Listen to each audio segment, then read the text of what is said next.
Hello everybody, welcome to another video, and today we will talk about Kiwami 3. I know that I said that I'm gonna record this video a few months ago, but I couldn't record the video. I mean, I did record the video, but I have to re-record it again because, to be honest, I don't know what to say here. So, let's just start and get into the video, shall we? So, talking about Kiwami 3 itself, alright. Kiwami 3 as its own thing, to be honest, it's kinda interesting. After I've finished the base game, I still haven't finished the main, the final chapter on Dark Ties. I'm still, I think in the final chapter, but I haven't gotten into the final boss yet because I was doing some stuff like some grinding and finish some side content, yada yada yada. Anyways, to be honest, after I finished the base Kiwami 3, after I finished all of the sub stories, after I fought Joe Ammon, I would say that this game is kind of interestingly mediocre, to say the least. Like, I'm not gonna say it's bad, it's just a mediocre, because the thing about the base game is that the filter is kind of exaggerated. I don't know how to say this. It's kind of worse than Kiwami 2 in terms of the filter itself, which is kind of sad. Then you get something around the camera, like the camera when you fight the goons. It just feels awkward when you fight them because I'm not gonna lie, it feels strange. Unlike Kiwami 2 or any other Yakuza game, the camera is actually showing that it's pointing at the boss or the goon.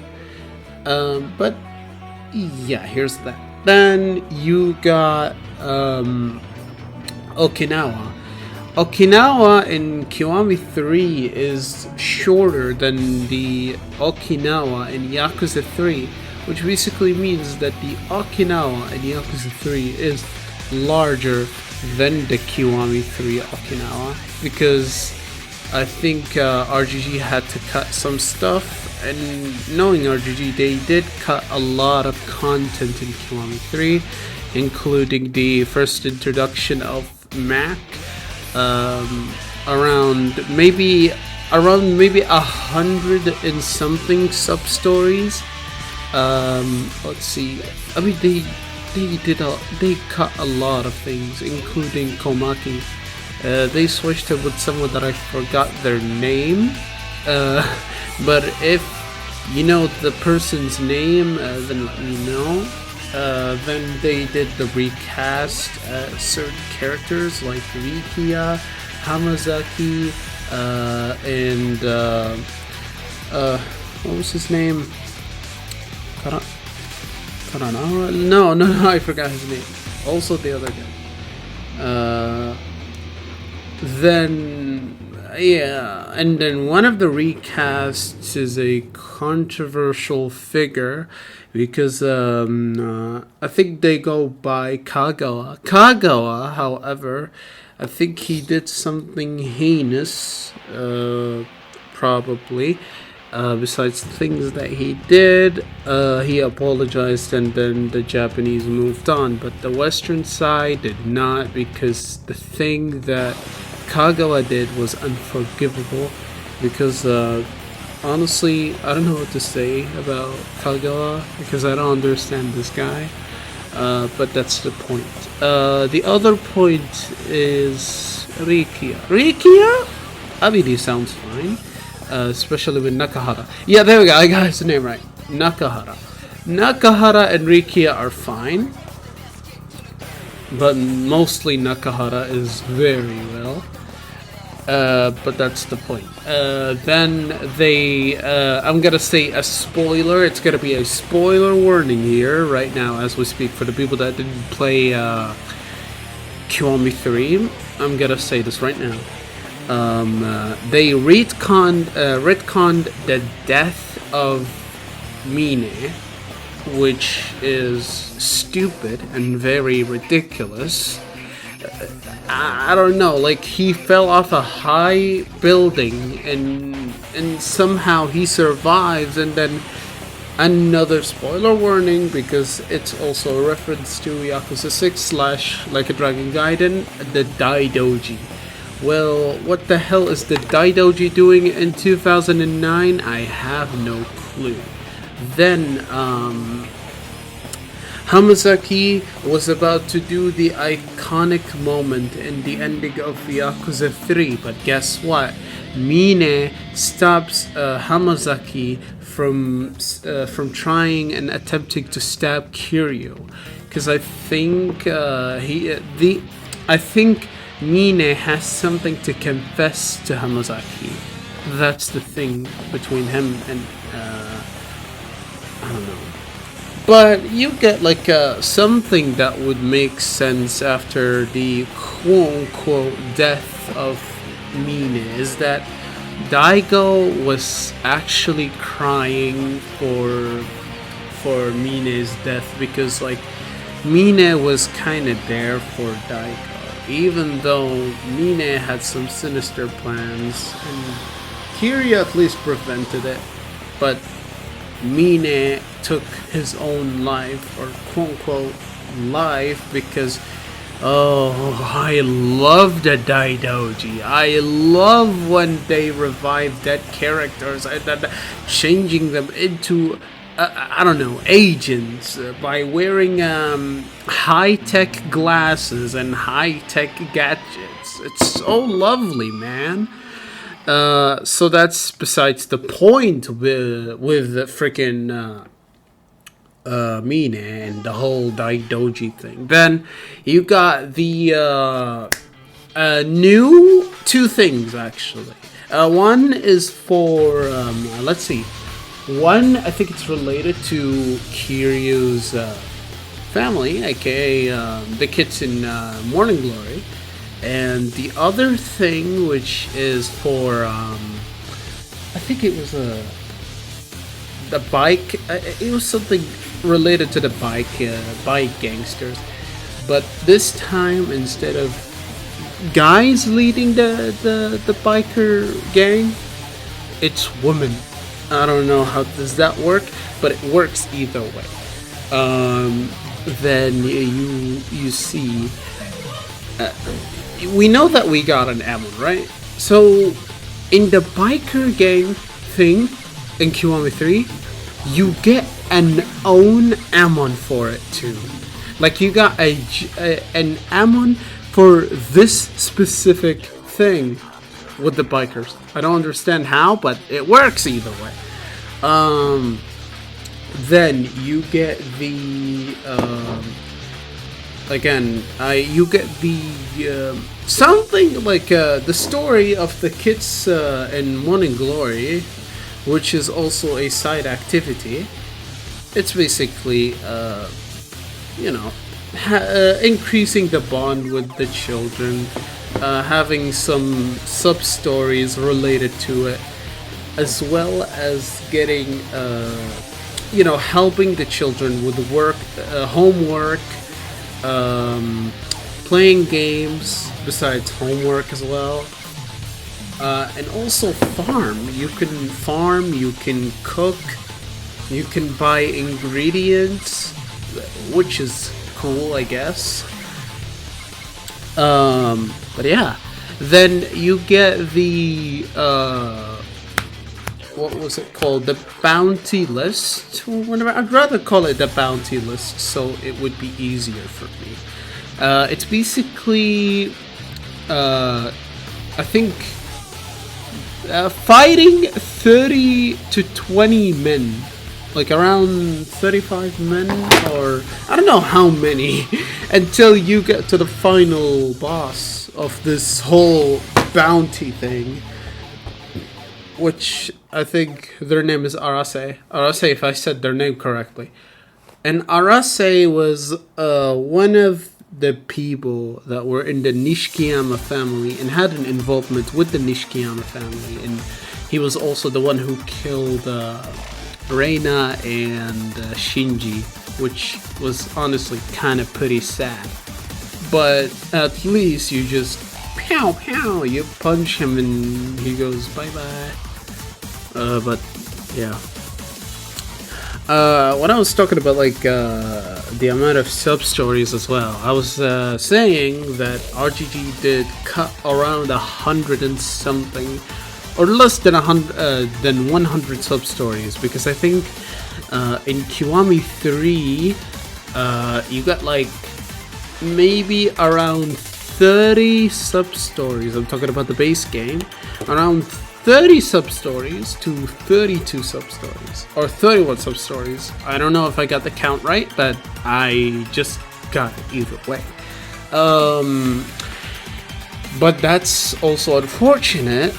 Besides that, then you get a new style called the Rokyu style. I don't know if I pronounced it right as well, because I haven't played Kiwami 3 in a while. I think the last time that I played Kiwami 3 was around in April. So here's that. The Rokyo style I'm not a fan of, because it's literally the whole situation with the agent style all over again with that style. It's literally bad. I mean, it's a style that relies on using weapons. That's literally it. And I think it's a style that's related to the martial art of Okinawa or whatever. It's something like that. But the thing that I liked about the style is just the tiny bits of the new Kiryu voice lines. That's all, because that's the only thing that I liked. Just the new voice lines. But yeah, it is what it is. But then I also mentioned that the voice lines of Kiryu in Kiwami 3, when I'm talking about the combat specifically, it's just literally a reusement of Kiwami 2 / Yakuza 6 / Gaiden as well.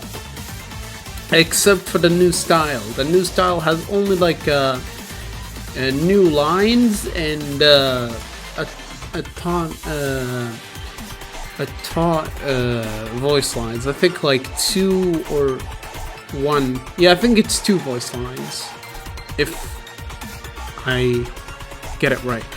I mean, again, I'm not trying to larp, I'm just saying the things that I remember, because I've played Kiwami 3 and I feel like I need to like replay the whole game again so I can understand the new features, because I literally played Kiwami 3 blindly, so I was really deep into it.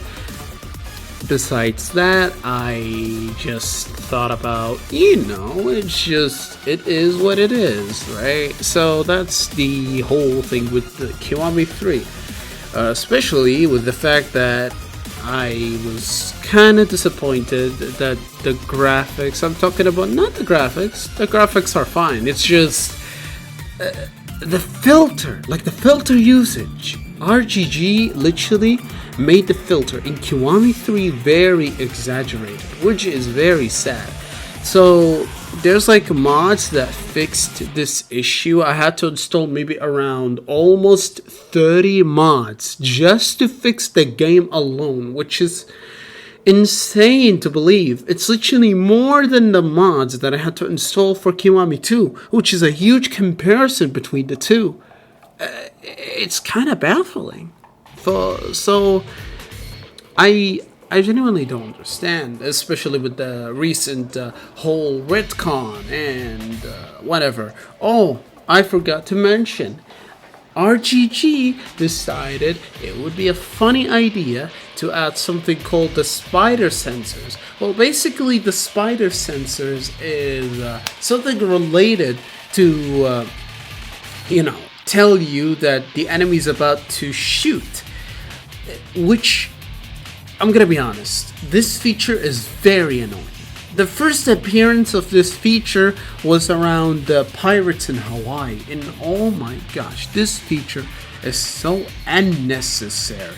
I'm not even joking when I'm saying that this feature is literally unnecessary, because I'm not a fan of this whole like detection of an enemy shooting and then it gives me this annoying sound or annoying detection, so I just removed it.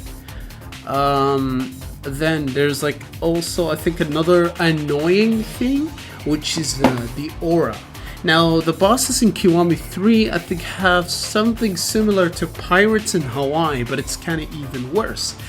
It's basically something about their aura, and when you fight them, I think when you like punch them and give them like, when you punch them and hit them a bunch of times, the aura field or the aura shield, whatever that thing is, disappears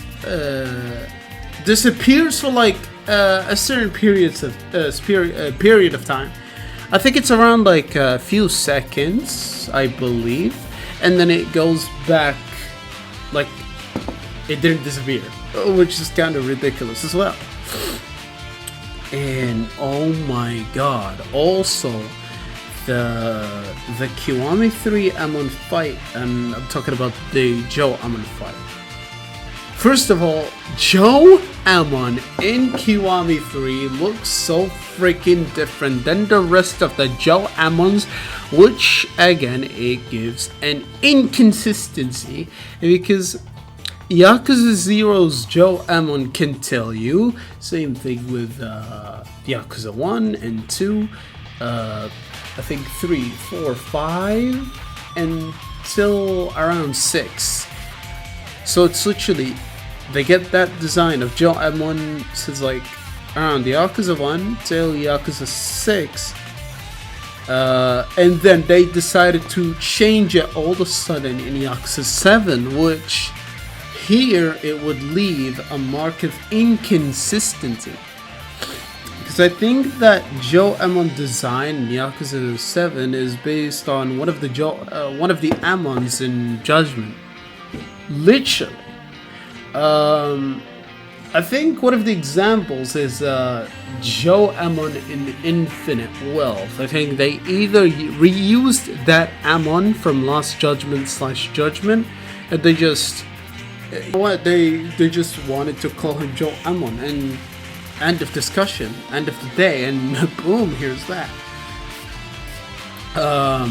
The Joe Amon in Kiwami 3 is kinda, I don't know, he gives me the vibe of, I think he reminds me of the other Joe Amons from Yakuza 7 / Infinite Wealth / Judgment / Lost Judgment.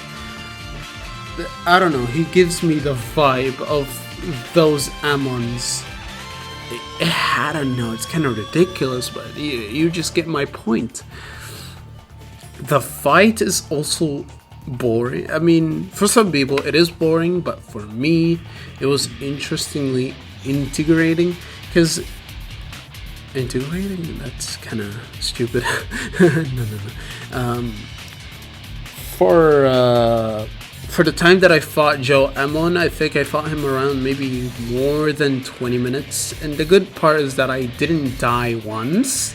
Surprisingly, this is like my first time fighting a Joe Amon without dying. Knowing that the Joe Amons are very lovely when it comes to the difficulties of them. Because sometimes they can be difficult, sometimes they can be something else than difficult.